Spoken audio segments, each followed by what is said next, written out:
Hai, namaku Andri. Kali ini aku akan bercerita pengalaman pacarku yang bersekolah di sekolah tari di Yogyakarta. Begini ceritanya, aku Yeyen, dan kini aku bersekolah di sebuah SMK Yogyakarta. Sekolahku itu masih kuat dengan hal-hal yang berhubungan dengan mistik. Maklumlah, sekolah ini masih erat hubungannya dengan Keraton Yogyakarta dan masih melestarikan tradisi Jawa yang sangat kental. Saat itu aku masih duduk di kelas 10. Aku dan teman-teman mengadakan pentas seni untuk pertunjukan pentas tugas akhir kakak kelas. Kebetulan kelasku dibagi menjadi 2 kelompok.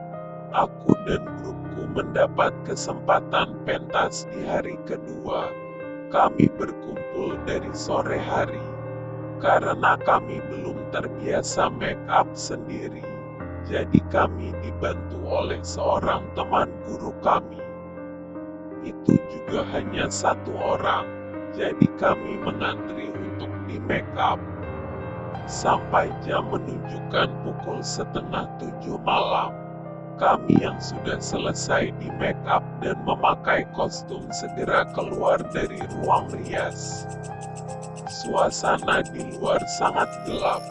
Penerangan kami satu-satunya hanya lampu yang berasal dari ruang rias, itu pun tidak menerangi semua lorong yang ada di dekatnya.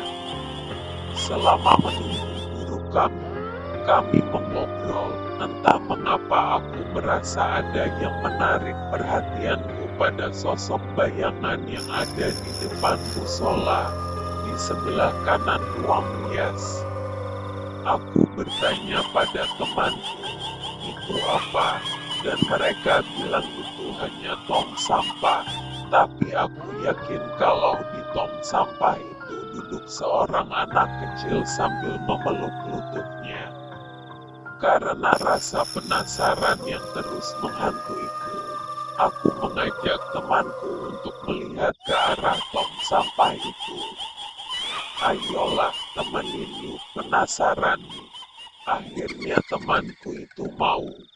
Kami mendatangi tong sampah itu, dan benar saja, tak ada apa-apa di sana. Benar kan cuma tong sampah? Lu sudah percaya? Kami kembali berkumpul di depan ruang rias. Tapi lagi-lagi ketika aku melihat ke arah tong sampah itu, aku melihat sosok anak kecil itu lagi. Aku mencoba untuk tidak menghiraukannya dengan terus mengobrol dengan teman-temanku. Singkat cerita, kami selesai pentas. Kami pentas di pendopo yang berada di tengah-tengah kompleks sekolah. Iya, aku lupa bilang, kalau sekolahku ini sebuah kompleks sekolah seni yang di tengahnya ada pendopo. Dan untuk menuju pendopo, kami harus melewati ruang teori dan sebuah lapangan upacara. Kami berkumpul di belakang pendopo, karena kata guru kami tidak boleh ke ruang rias tanpa beliau. Tapi karena lama dan panas sehabis menari tadi, kami pun memutuskan untuk ke ruang rias, mungkin beliau sudah ada di sana. Jumlah kami ada 10 orang. Saat itu aku berjalan paling depan dengan seorang teman yang biasa dipanggil Bode. Tak seperti tadi, angin malamnya berubah menjadi tak nyaman. Aku memegang tangan Bode semakin erat. Takut, tenang, kita kan punya Tuhan, berdoa aja. Bode mencoba menenangkanku dan berdoa, tapi bukan rasa tenang, aku merasa malah semakin tak nyaman. Angin semakin kencang berhembus membuat nyaliku semakin ciut. Kami sampai di ruang rias, tapi pintunya terkunci. Kami bingung, sedangkan aku tak ingin kembali lagi. karena sudah merasa hawa yang benar-benar tak bersahabat. Tapi karena kostum yang kami gunakan tidak menyerap keringat dan sudah tidak nyaman lagi, kami memutuskan untuk kembali ke belakang pendopo untuk mencari guru kami. Kami berjalan melewati arena terbuka menuju pendopo, dan saat itu, entah mengapa aku tak ingin melihat apa-apa, aku terus menggenggam tangan Bode sambil menundukkan kepala dan mata setengah terpejam agar tidak melihat hal yang tak ingin aku lihat. Tapi tiba-tiba, dari arah ruang gamelan, berjalan sesosok perempuan dengan rambut yang menutupi semua wajahnya. Dia mengenakan kemeja putih dan rok span berwarna hitam, persis seperti guru-guru PKL yang sedang mengajar. Aku terkejut, aku sadar itu bukan manusia, karena aku tahu mataku masih setengah tertutup, dan dengan jelas aku melihatnya. Hanya aku sempat terdiam, demikian dengan sosok itu.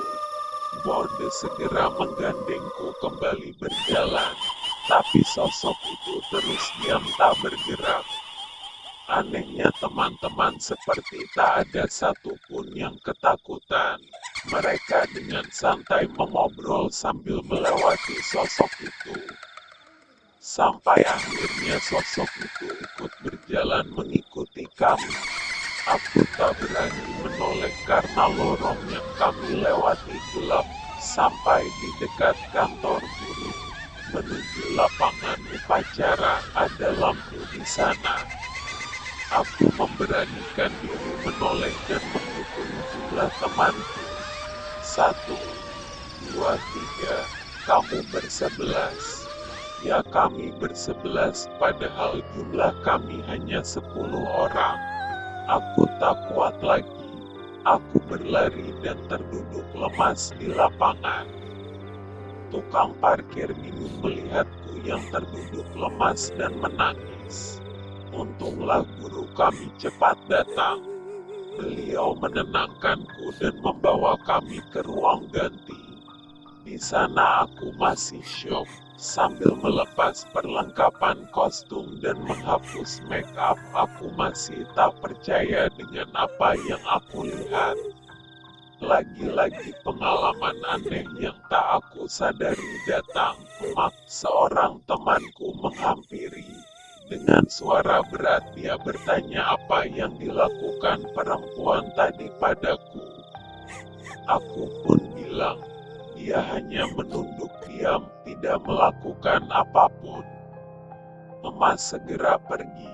Aku masih tak mengerti kenapa dia bisa tahu kejadian itu padahal aku belum menceritakan apapun padanya. Tak lama dia kembali datang dan berkata kalau dia sudah memperingatkan wanita itu dan berkata kalau wanita itu terganggu dengan ucapan kasar dari temanku di malam sebelumnya. Kejadian itu langsung menyebar keesokan harinya, dan akhirnya aku tahu kalau wanita itu adalah guru PKL yang bunuh diri di ruang gamelan karena putus cinta. Sekian pengalaman yang aku punya. Masih ada cerita lain yang terjadi di sekolahku. Dan entah apakah sekarang mereka masih menghantui anak-anak baru di sana, atau tidak.